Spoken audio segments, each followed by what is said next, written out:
Okay, tonight is Ether chapter 8. And it came to pass that he begat Omer, and Omer reigned in his stead. And Omer begat Jared, and Jared begat sons and daughters. And Jared rebelled against his father, and came and dwelt in the land of Heth. And it came to pass that he did flatter many people because of his cunning words, until he had gained the half of the kingdom. And when he had gained the half of the kingdom, he gave battle unto his father, and he did carry away his father into captivity, and did make him serve in captivity. Sounds like these verses could have been in chapter 7, okay? That this is the same storyline here that we've heard several times in the chapter 7. It picks up, it just says, and it came to pass that he begat Omer. I was reading this chapter 8 by itself. I would say, who's he? Shul would be the he, because we're picking up right after chapter 7, so really it's kind of running together here. It says that Shul's son was named Omer, so he became the new king. So we'll write him over here.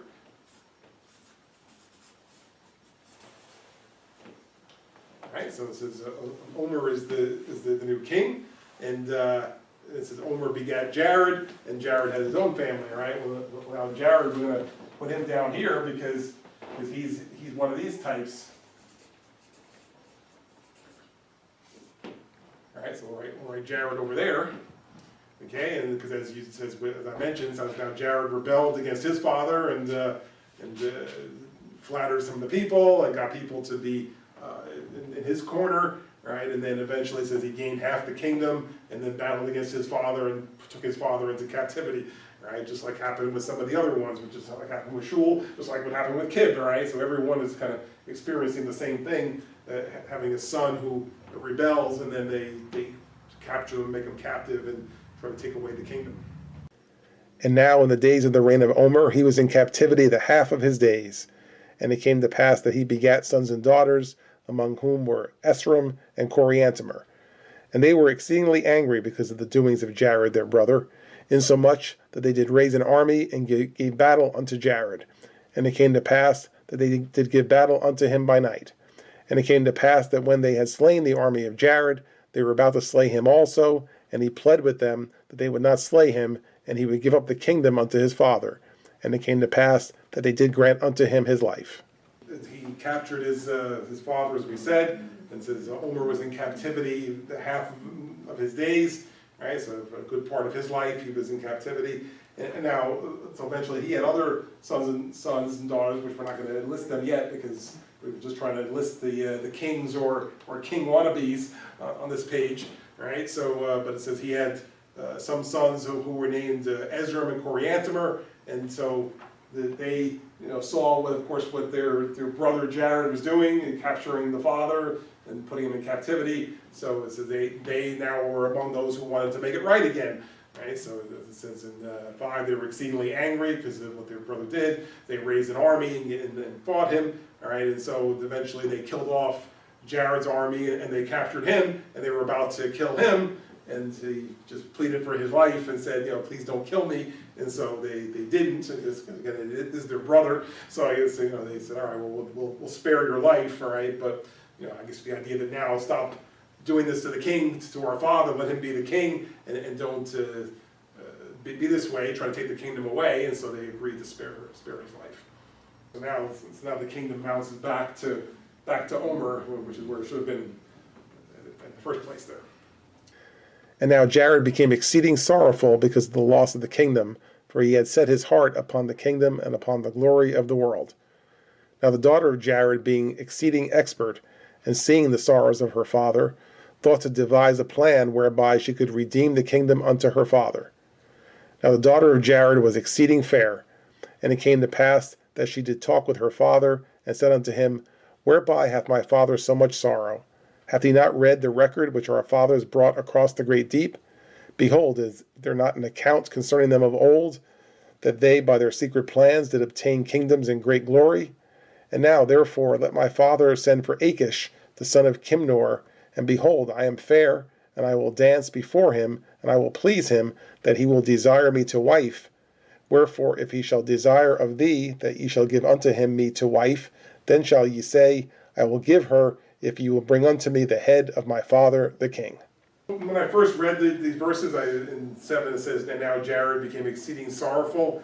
See, my first thought was that he was sorrowful for what he had done wrong, right? Because, if you remember all the way back here, it was, Korihor had captured his father, and then when they beat him back, then he was sorrowful. He repented and agreed to work with the king, right? So I was thinking that Jared was going to do the same, that they captured him, they spared his life. So I figured he was going to be sorrowful and be repentant, all right? But that's not what's happening here, as you can see.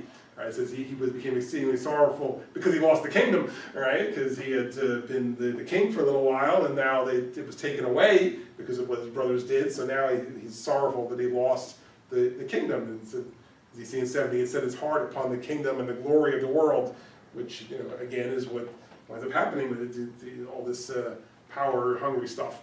All right, so.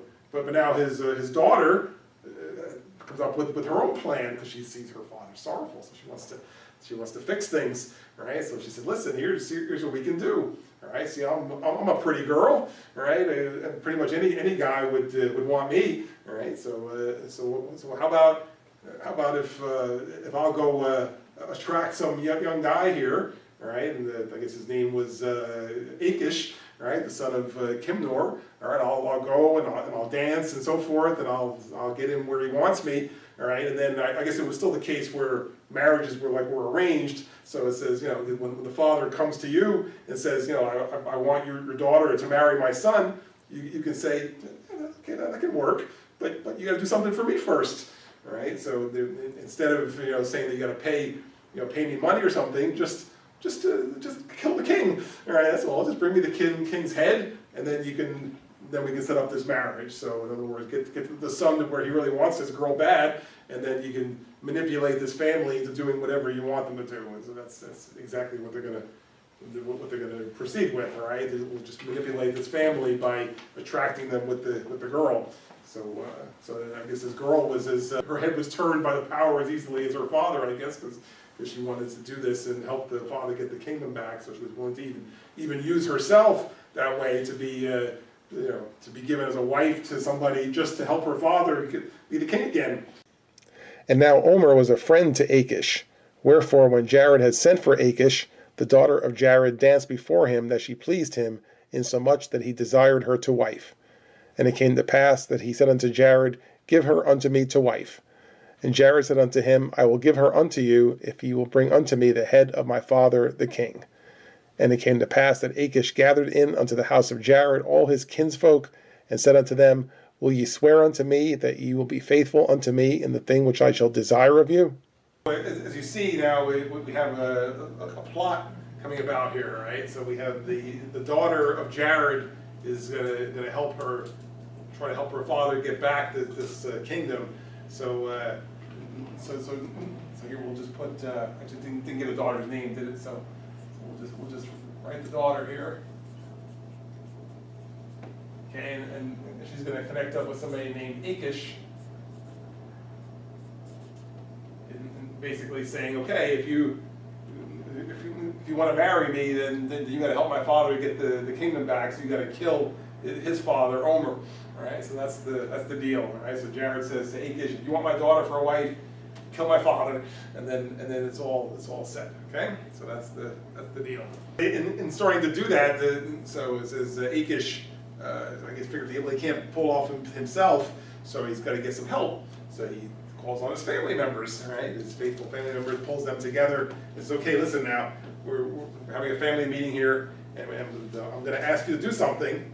You may be surprised at what I'm going to ask you, but I need you to tell me ahead of time that you're going to do whatever it is that I ask you to do. All right, so he's going to rely on the family relationship here to get allegiance to what it is that he wants to do. So that's why it says in 13, it says, Will you swear unto me that you'll be faithful unto me in the thing which I shall desire of you? So he's asking them to say yes before he even tells them what it is. All right, so maybe that could be a lesson to us, all right? Never say yes to something before you know what it is that you're being asked to do, because it might be something that you don't want to do or something that's not right to do, like in this case, all right? But he's asking them to say yes first, and then he's going to tell them what it is that he wants them to do. And it came to pass that they all swear unto him by the God of heaven, and also by the heavens, and also by the earth, and by their heads, that whoso should vary from the assistance which Achish desired should lose his head, and whoso should divulge whatsoever thing Achish made known unto them, the same should lose his life. And it came to pass that thus they did agree with Achish. And Achish did administer unto them the oaths which were given by them of old, who also sought power, which had been handed down even from Cain, who was a murderer from the beginning. And they were kept up by the power of the devil to administer these oaths unto the people, to keep them in darkness, to help such as sought power to gain power, and to murder, and to plunder, and to lie, and to commit all manner of wickedness and whoredoms. As they're having this conversation now, right, he's asking them that they're going to enter into an agreement here, right, or they're going to swear an oath that they're going to follow through on what it is that the plan is, right, and if you notice in 14, right, it says that there's penalties involved if you don't go with the plan, right, and in fact it says, 14 says, whoso should vary from the assistance which Achish desired should lose his head. So in other words, whatever it is that Achish asks you to do, either you're going to do it, or you lose your head, right? It's a simple choice here. Okay, that was the deal, right? So either do what you're told to do, or you're going to lose your head. And further, this it's a secret. Okay, this is a secret meeting, right? A secret agreement. So don't tell anybody, right? If you tell anybody what we talked about, then we're going to kill you, right? So probably also losing the head also, but it's just they'll lose his life, right? So you go along with us now, but you're really putting yourself into this, because if you don't follow through, or if you tell somebody else, then we're going to kill you. So you're really in for the whole thing here, right? So there's no backing out, there's no being wishy-washy, there's no changing your mind, and you're really in for the whole thing right now.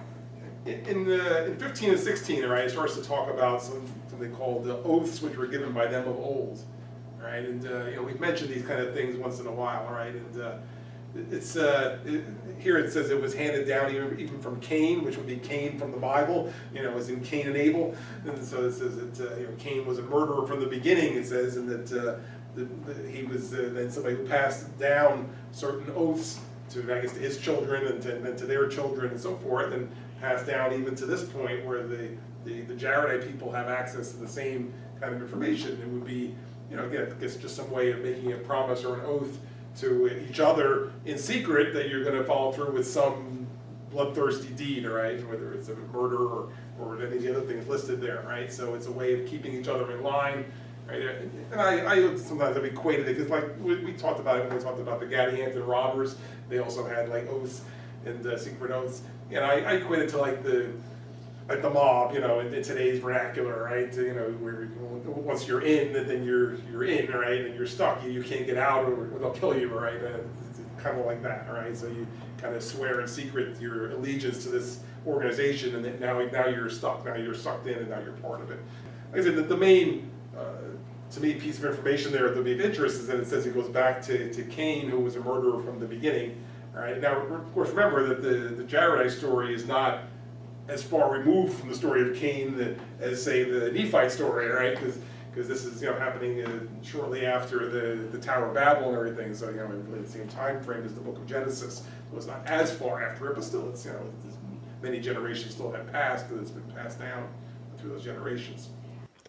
And it was the daughter of Jared who put it into his heart to search up these things of old, and Jared put it into the heart of Achish. Wherefore Achish administered it unto his kindred and friends, leading them away by fair promises to do whatsoever thing he desired. And it came to pass that they formed a secret combination, even as they of old, which combination is most abominable and wicked above all in the sight of God. For the Lord worketh not in secret combinations, neither doth he will that man should shed blood, but in all things hath forbidden it from the beginning of man. Right, so after describing the oaths, it's pointing out that how again one can get another to become part of it and to buy in, and it kind of gets passed, if you will, from one to the other. So it just mentions that the daughter of Jared was kind of the instigator here, because she came to her father and said, "Hey, I can help you get the kingdom back," and so she put it into his heart to do whatever to get the kingdom back, and then he goes to his friend Achish and follows through with what was suggested, and then Achish pulls in his family and now makes them promise to do whatever is being agreed upon. And so it's like just kind of pass it one to the other. So you see how quickly evil spreads, right, and passes around from one to the next to the next. Before you know it, you get a whole network here of people now with what they call a secret combination, right, or their own organization, and then where they swearing oaths and on their own life, and they'll be killed if they don't follow through or if they try to back out, right? So you see how it just started with one person, and very quickly it encompasses lots of people. Again, remember, this is Moroni writing the history, right? So he wants to point out, because he's seen it in his writing other times, like when he wrote about the Gadians and robbers, he's seen it many times in his writing. So he wants to point out to you in verse 19 that the Lord worketh not in secret combinations, right? So that this is not of God. Not that anybody was claiming it was, but this is not how God works, all right? God doesn't work in secret combinations. He doesn't work in killing to accomplish what he's going to do, right? But rather in the ways of God. And now I, Moroni, do not write the manner of their oaths and combinations, for it hath been made known unto me that they are had among all people, and they are had among the Lamanites. And they have caused the destruction of this people of whom I am now speaking, and also the destruction of the people of Nephi. And whatsoever nation shall uphold such secret combinations to get power and gain, until they shall spread over the nation, behold, they shall be destroyed.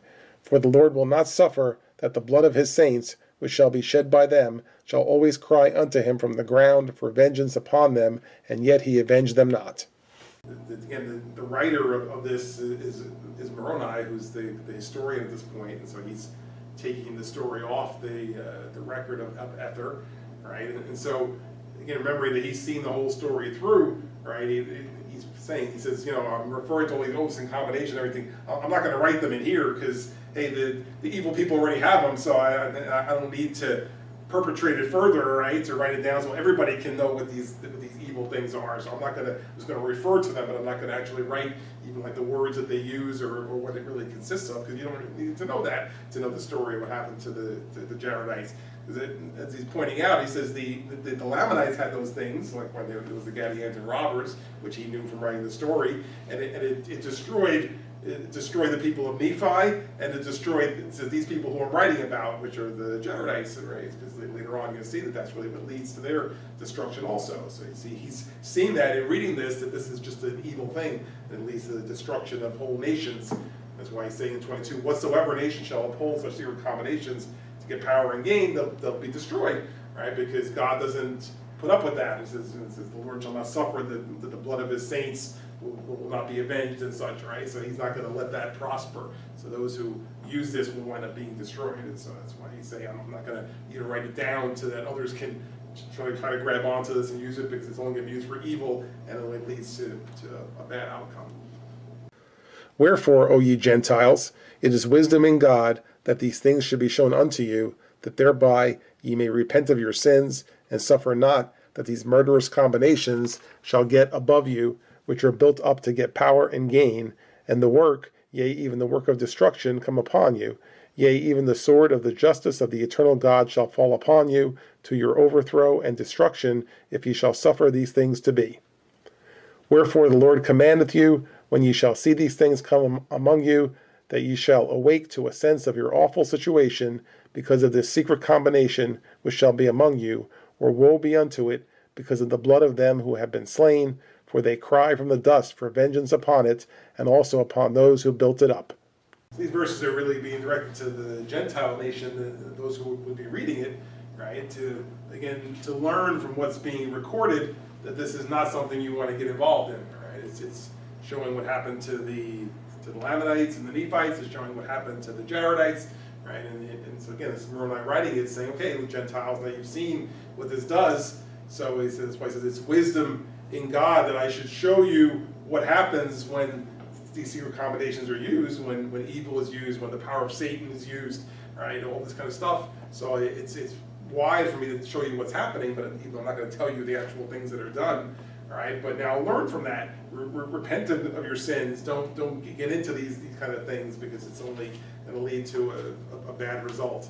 Right? It says it's built up to get power and gain, and so these are the reasons that people might embark upon these kind of things, but it's just not a good thing. It says you'll suffer destruction and such, and it says the Lord commands you to not be involved in this, right? So he's just pointing out the evils of this type of sin and what's happening to it. So he's just saying that you were reading the story, learn from it, right? And really, there's a lot of things in the scriptures that's really what it's about. Is we read a story of somebody in the scriptures, and whether it's a good thing or a bad thing, we're supposed to learn from that, so that those who do bad things and have bad things happen, well, then we can learn from that and say, well, I don't want to do that then, right? And whereas those who were blessed by God, and they do, well, that's the kind of behavior that you want to emulate then, so you can learn from it. So he's saying Gentiles now learn from what I've shared with you.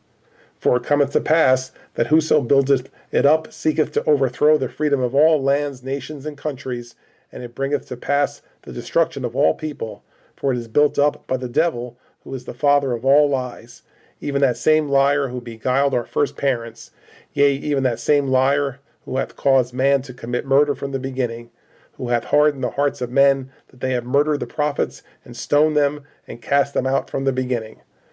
Wherefore I, Moroni, am commanded to write these things, that evil may be done away, and that the time may come that Satan may have no power upon the hearts of the children of men, but that they may be persuaded to do good continually, that they may come unto the fountain of all righteousness and be saved. Right, so the primary point of the last couple of verses here is to make sure you understand what or who is the source of all this kind of evil, right? That it comes from the devil, right? It comes from Satan, right? And we mentioned earlier that it could be compared to a satanic cult, right? And that's what it can be compared to, right? And so, you know, in the middle of 25, it says, it's built up by the devil, who's the father of all lies, the same liar who beguiled our first parents and caused the first murder and such, right? So that's who was the source of this. So anybody following this is following the devil, and to understand that that's not who you need to be following, obviously, right? And so that's why in 26, Moroni is saying that I'm commanded by God to write these things, because the goal is to defeat Satan. Right? That's why he says that the time may come that Satan may have no power upon the hearts of the children of men, right? But that they would instead want to do good. That's the goal, and that's the whole reason of teaching people what's right and what's wrong, so that they can cleave to what's good and abhor what's evil, right? And so that's what he's doing here. He's showing you what's evil, so he's saying you stay away from this and cleave to that which is good, and instead follow the Lord. Don't follow the devil, and then you're more on the path to where God would want you to be. Okay, so it's a lesson that he's sharing what happened with the different people here, because, as we've said before, we read this kind of story with, all kinds of different people, and this one's the king, and the son wants to be the king, and he does this, and that they do that to them, and this could just be a story, you say, oh yeah, that's an interesting story, right? But the idea is that, well, what do we learn from that? And so just in this part, with the secret combination between these folks here, again, it's showing how evil people can be to get what they want, even to the point of wanting to kill even their own relatives, right? Here that they're plotting to kill the father of Jared, and he's in the middle of the plot, right? And it's his daughter coming to him and initiating it, so she wants to kill her grandfather, so her father can take away the throne here, right? So even old family members are killing each other, so you can see how evil it can really be. And so that's the idea, is that Moroni records his story, so we can read and say, no, that's not how the world should operate. That's not how people should treat each other, but they really should rely more on God, and don't be tempted by the devil, by Satan, to do the things he would want you to do, but rather go with what God wants you to do.